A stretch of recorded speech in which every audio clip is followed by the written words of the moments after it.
What's up, guys? It is episode number 21 of Laptop Empires. So I have decided to do something a little different. Instead of sitting down at my chair in front of my computer, I got this crazy post-it note board thing, and we are going to do some drawing on the board, okay?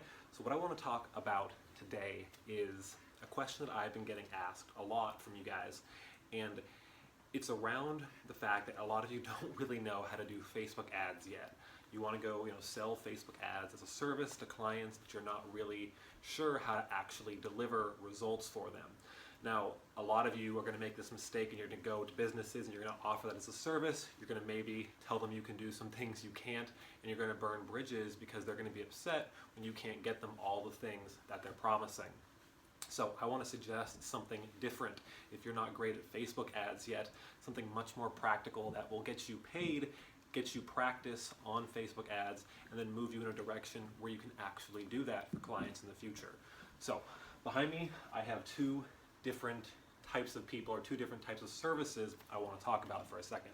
Now the first is social media management. Now that could be just managing their Facebook page, posting updates, making sure you're engaging with comments, trying to grow community, maybe running a couple of contests. So just really doing things that are managing their Facebook page, keeping it fresh, and making sure the fans are engaged. Now, Facebook Facebook advertisers, that's a little bit different. That's where you're going on the back end of Facebook. You're actually creating ads, trying to generate leads for businesses. Now, I know a lot of you want to do this, but it's not very easy if you're just starting out and you're just figuring it out. Everything from the writing, the ad copy, to getting the social media accounts set up, linked with their pixels and their landing pages and the designs, and all of these things can be very difficult. But what's really great about social media management, if you're just starting out, is the skill level required to do it is very low. So what I have here are a couple of different variables relating to these different types of services, and we're going to rank them 1 through 10 and talk about that a little bit. So in terms of a social media manager, your skills for this on a scale of 1 to 10, it's really probably around 3. Like, you don't need to have that much skill to manage someone's Facebook page. You probably already know how to do that. You know how to use apps like Buffer, or you've learned how to do these things. So it's not a huge demand on your skills. If you've been around social media for the last couple of years, you probably understand how to do this stuff, okay? It's very simple. Now, here's where I love this. The expectations. So the level of the expectation that your client has in this area is pretty low. I would probably say it's around a 4 or a 3.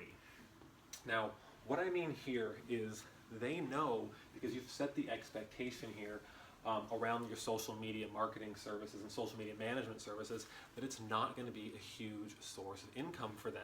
It's going to be a way to build brand awareness, make sure they're relevant, and doing things that their competitors are doing too, so their page stays fresh. But again, the expectations aren't huge here, because they're not going to demand that you get them all these leads and all of these sales. Now, longevity. I like this one a lot too. Now, if you do a good job managing the community, the longevity here is huge. You could have a client who keeps you around for years just to manage their social media page. And that's extremely important, because we're talking about how you ultimately become a Facebook advertiser. Now, this longevity gives you time to practice with their page. Ideally, they have some kind of small budget that they let you experiment with as well. So throughout your time while you're doing the management of their page, you're also experimenting with this without the expectations of getting those results that come along if you just sold that service alone, the Facebook ads alone. Now, the money. Now, in social media management, it's not as great depending on how big of a brand you manage. I'll call this a 5. Now, I actually met a girl down at the Traffic and Conversion Summit in San Diego. She ran a multi-million-dollar agency who just did that, but they had huge brands like Chick-fil-A, so it is doable to make a lot of money down there, but for the average person, the income is a lot better over on this side. So let's talk about the Facebook advertiser now versus just a social media manager. So the skills involved here, they're definitely a lot higher.